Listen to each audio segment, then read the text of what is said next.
Liteforex trading community, welcome back. Roy Cousins here. Today we're gonna have a Forex portfolio overview session as we usually do every first session of every month, right? I'm dedicating the session to share with you my real-time positions that I'm currently holding. And amongst those positions, we're gonna zoom in on a few of them. And we're gonna reanalyze the situation, and obviously we'll have a lot. Hopefully, we'll have a lot of benefit from that session. So let's go ahead and dive in.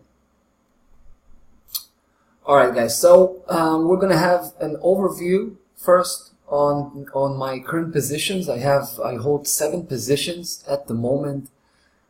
Some of them are older, such as the Canadian versus the Japanese yen and the pound versus the New Zealand dollar, almost 20 days. Some of them I've just recently opened, such as the Euro versus the Japanese yen. I've just pulled the trigger on this one. We're talking a few hours ago. So, and if this sounds familiar, that's probably because just last session we had, I dedicated the whole session to the Euro versus the Japanese yen with its very unique bullish technical picture, I would say, bullishness situation, and the conditions that I described actually just met yesterday. So I pulled the trigger. We're going to have a look at that. Basically, I'm going to zoom in here on 4 positions. We're going to take a look at my top 2 positions, right? The Canadian Japanese yen and the New Zealand versus the Japanese yen, my best position at the moment. We're going to take a look at my worst position as well, the pound versus the New Zealand, and we'll have a look at the very recent position that I just established on the Euro versus the Japanese yen. So I think it's going to be really interesting. Let's take it to the live chart.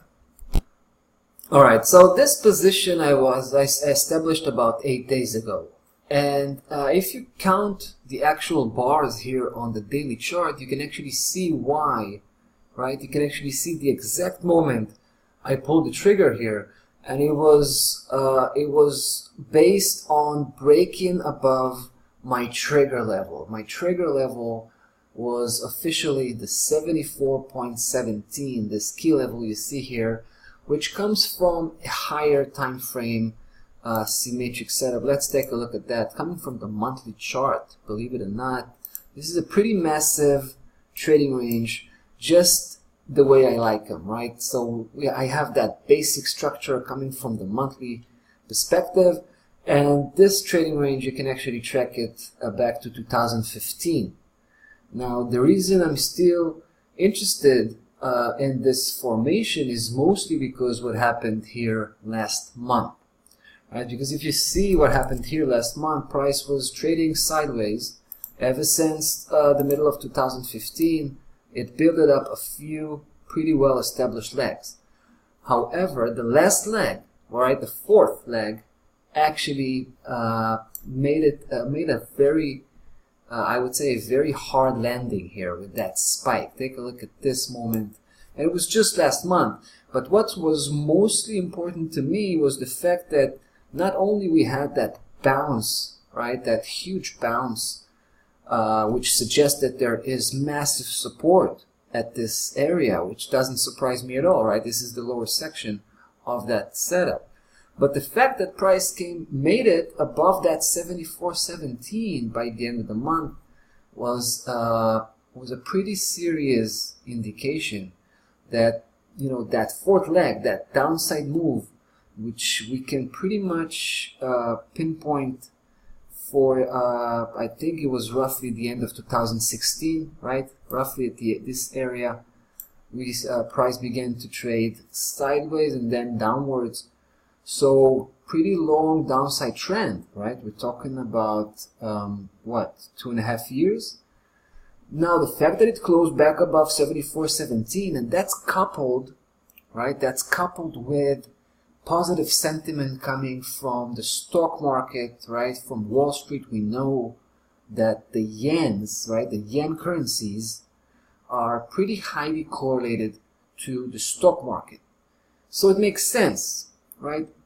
So price broke above that 74.17.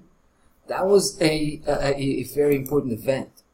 Later on, basically, I basically began to build up that bullish position. So as price continued to move forward, I just keep throwing more and more portions to my position, making it a decent size, hopefully as big as possible, as long as, of course, as price remains moving upwards in that nice fashion.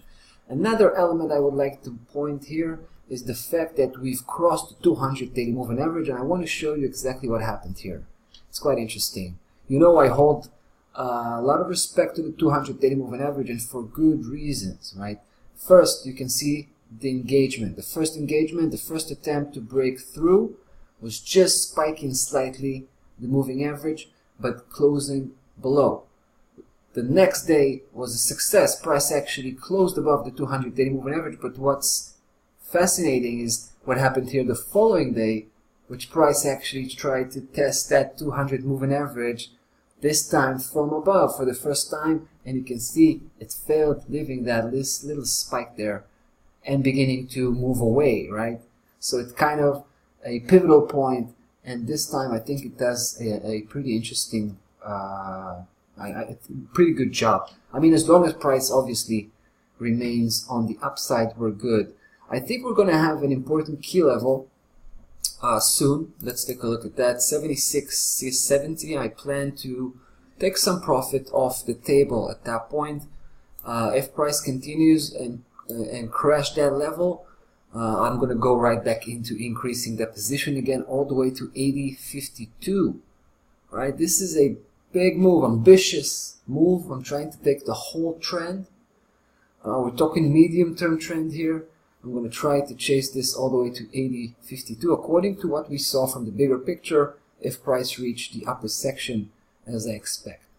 So it's pretty still, it's still early stages relatively for this swing trade that I plan to hopefully to ride out that bullish move. Things are looking pretty good right now. Let's take it to the next position I was talking about. The Canadian versus the Japanese yen. Let's take a look at that. Actually, quite similar technical picture. Alright, so there you go. Check this out. Like I said, pretty similar, right? Looks like we're still in the New Zealand versus the Japanese yen. We see the same spike. This is the same day that was done on all of the Japanese currencies. We talked about it previously. But what was really important here with the Canadian Japanese yen was the fact that that lovely spike, really unusual, no doubt, was spiking two very important matrix levels, 78.59, 78.99. Both belong to different setups, but create a very strong kind of support zone. So the fact that price kind of pierced that with that spike, came all the way back, began to turn around, was really good news, right? I was able to focus on the Canadian Japanese yen, and that's actually the second step of my bullish campaign. I first took it to the first price target, the first important key level, 82.09. Then I pulled out. I wanted to see if price can have the sustainability to continue and break through. As it did, I came right back in, and I'm still there. Right now I have 30% position size, and hopefully I can increase the position further up to 50, 60, maybe even 70%. As long as price remains on the upside, I will continue to push more and more portions, right? But we're getting closer. We're kind of in the middle of the way. We're getting closer to a very important price target. I consider this to be my secondary price target at 85.55, and I plan to use that that key level for partial execution, but on a large scale. So probably 70%, 80% of the position is probably going to be out at that point. Mostly the first portions, right? The first portions that I got in, Later portions that I plan to add I will probably drag them all the way to 86.94. I will try. Let's take a look at the bigger picture here so we can see where we're coming from. We have a pretty complex situation with two different trading ranges that form in different time scales, but they both fit into the weekly chart in quite an interesting way. The bigger one is the black, right, where we had the first leg, second, third, fourth, fifth with that huge spike, right? So I think we're looking at the sixth leg being constructed right now as we speak. This could also be the last one, could break the whole, I'm talking about the big setup right now, right? Break the whole setup to the upside. That's one. Second, we have a secondary trading range, and I was able to pinpoint that move with the blue system, right? The blue system. Let me show you what's going on here. Also quite interesting. We had the first leg, second, third, fourth. So from the secondary setup perspective, we're looking at the fifth leg. From the black perspective, we're looking at the sixth leg, but both aiming at the same direction. So that's what I call alignment, right? Alignment between two different, time frames, two different analysis, same method, obviously. So I think we're looking at a pretty promising looking bullish situation on the Canadian versus the Japanese yen, which is obviously no surprise if we see the same thing on the New Zealand versus the Japanese yen. They're usually very highly correlated, so it only makes sense that this one will do the same. This is why you see me aiming at two different levels, right? Mid-high of the blue, 85.55. The next one is the mid-high of the black, 86.94. Both, I think, highly reliable and valid, so I'm going to try to use both. We'll see. Stop loss level is still pretty deep at 81. I guess my next step would be to push stop loss level by about 50 to 70 pip. Still below 82.09. My main concern right now is for a downside correction, which would try to retest from above that 82.09. So if it's going to be a noisy move, spiky move, I don't want to be caught. I would still like to hold this position if possible. We'll see. So those were the two, my best two positions right now. But let's take a look at my worst position, which, if you think about it, it was actually a very successful position, I'm still very much profitable at this position right now. Everything started here with a remarkable head and shoulders pattern. I say remarkable because you have to realize a head and shoulders pattern, which is a pattern that I have lots of respect to, but you also have to know how to identify head and shoulders pattern. A lot of traders tend to force a head and shoulders when there is no head and shoulders in existence, right? And when you do that, you actually get caught up in a trading range. You think it was a head and shoulders just because you had, a high which was slightly higher than the next two highs that were around it. But in fact, it was just a trading range. Just in trading range, you can expect the trading range to be perfectly symmetrical. What I'm trying to say is the correct identification of head and shoulders has to involve a remarkably large head in comparison to the shoulders. That's the first rule, right? That's the most, the first and foremost. Without it, there's no head and shoulders. And in this case, the head was far beyond, right? Far, far beyond the shoulders. The shoulders were also pretty symmetrical. The whole structure was pretty symmetrical. And I value this type of head and shoulder as a pretty strong one. The one that can provide, I would say, 80 to 90% success rate which is pretty high, right? Anyway, let's get to the point. Price broke not only the head and shoulders pattern, but it also broke my official trigger, which was the mid-low key level. We have here a big setup coming from the monthly chart, actually the weekly chart. Take a look at that. I'm talking about that black system. This trading range, it started back at the end of 2017, and it just came back from the very edge, from the very bottom. Take a look. Basically, that head was, the tip of the head was touching base really nicely on that bottom key level, 83.24, right? Spiked it, and that was the tip of the head. Later on, we noticed that there was a right shoulder also.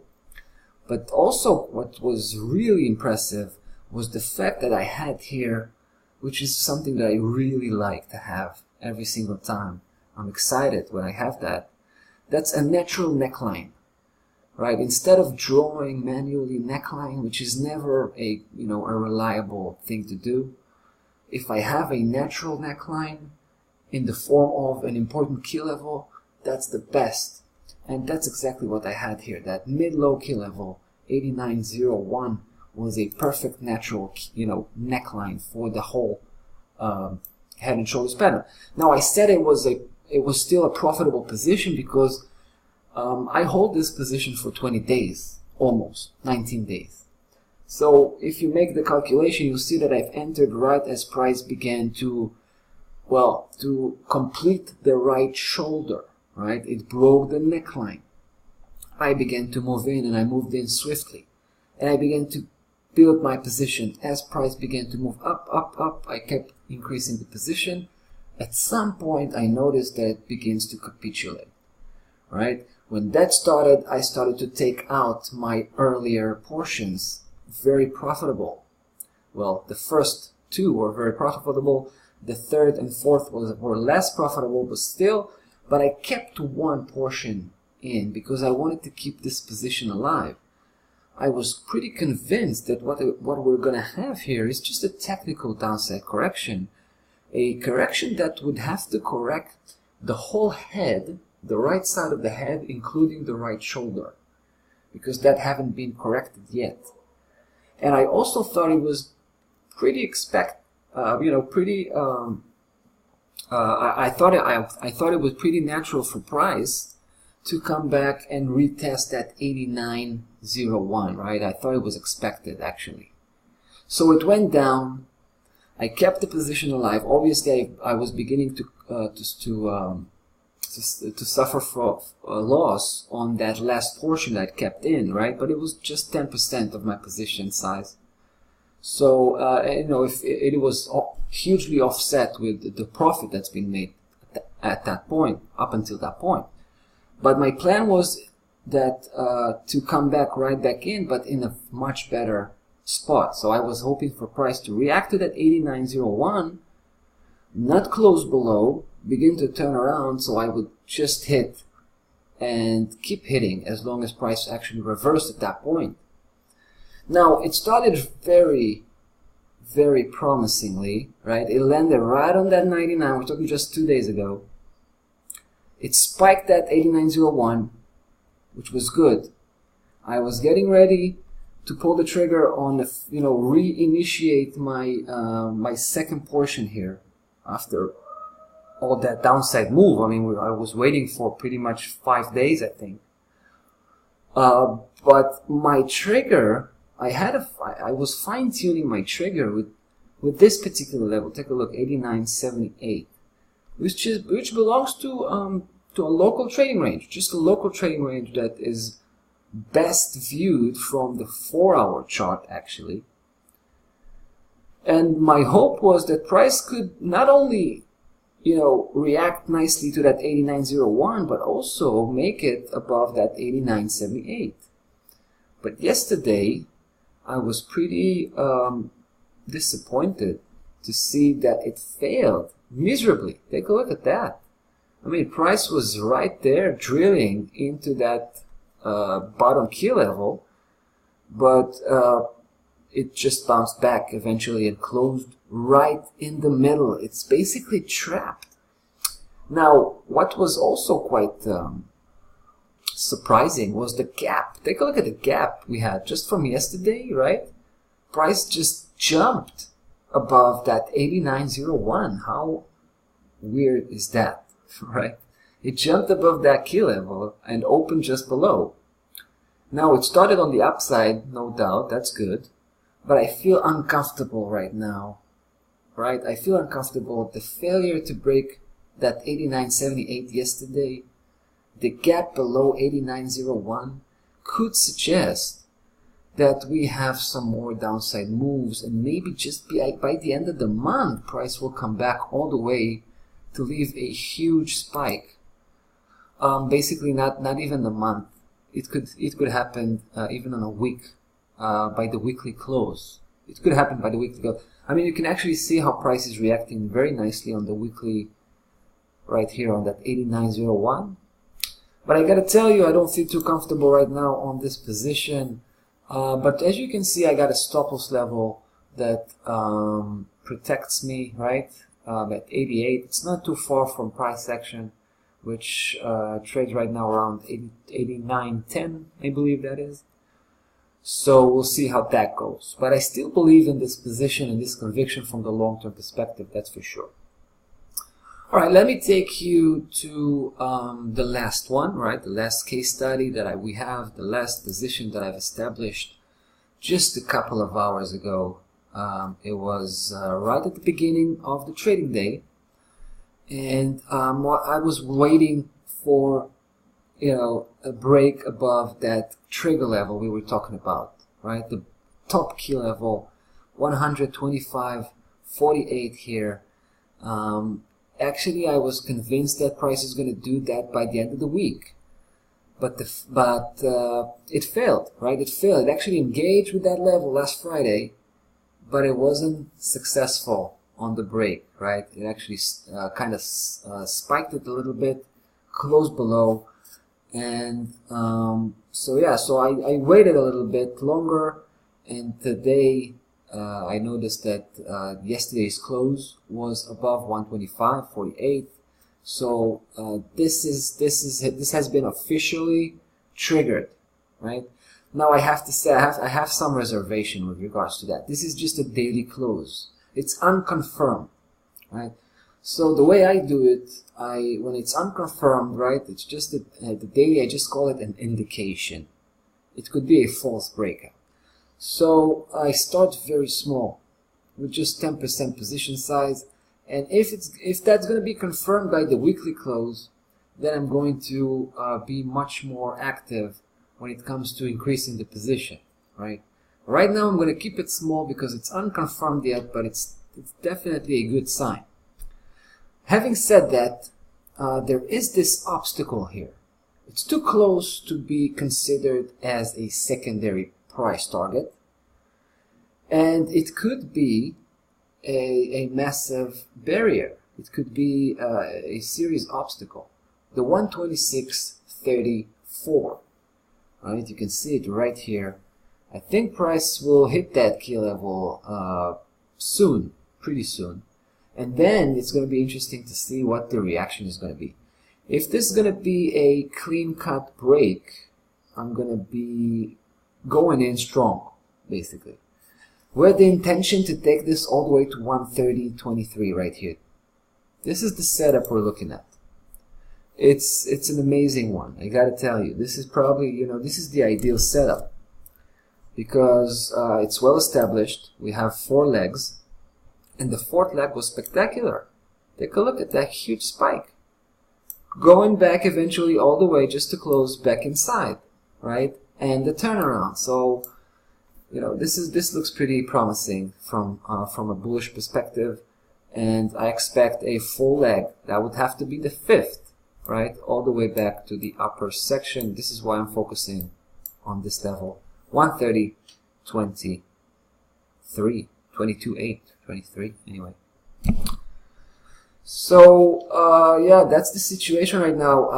I should say that take a look at this. I mean, this is why I say it could be a false breakout. You can see the close here just last Friday, right? This is a weekly bar. Now price can actually just end up with another spike and close the week right below 125.47, right? 125.48 here. Guess what I'm going to do if that happens? Right? I'm going to split as quick as possible. I'm only going to have a small, very small loss because I have a very small position. And it's probably not going to go too far. I'm going to split. I'm going to wait for it, by the way, right here at the bottom section, right? Right now focusing on that blue system, on that local system. So we're going to be able to pick it up again once it completes another downside leg, because I think the bigger picture will remain intact, even if price will fail here on that 125.48. Don't forget, it's not about it's not just about the bigger picture, it's also about the timing, right? These two factors are the most important factors when it comes to trading the markets. You got to have the right big picture, right, which means the right direction for the major trend and the medium-term trend and so forth. You got to know, the cycle, but you also have to be on top of the timing wise, right? Otherwise, it doesn't worth anything. You have to make these two coexist. Anyway, I think we're doing this. I think we're doing this pretty well.